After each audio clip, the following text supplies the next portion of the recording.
Mama Suluhu Samia, tumeona leo umeapishwa ukiwa barracks. Badala uapishwe katika stadium.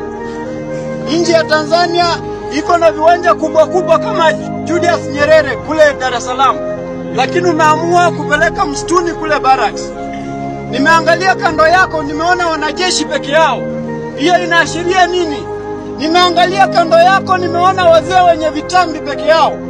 Nimeangalia kando yako, nimeona watu wenye ngozi laini ambao wanapata pesa peke yao ndio wameinua flag, wanasema ya kwamba wewe ndio rais. Mama Suluhu Samia, unaenda kuongoza maskini, unaenda kuongoza mtu wa chini ambaye ungekaribisha akaweza kukushangilia, lakini leo hii uliwafukuza. Leo hii uliamua ya kwamba uwaue pale inji yako hii, katika inji yako.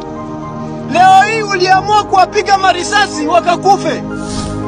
Ukaamua ya kwamba wavurushe na ukatae idea zao. Mama Suluhu Samia, uko na kibarua, uko na kazi, na kazi yako tunataka tukwambie ya kwamba my friend, God is watching over you.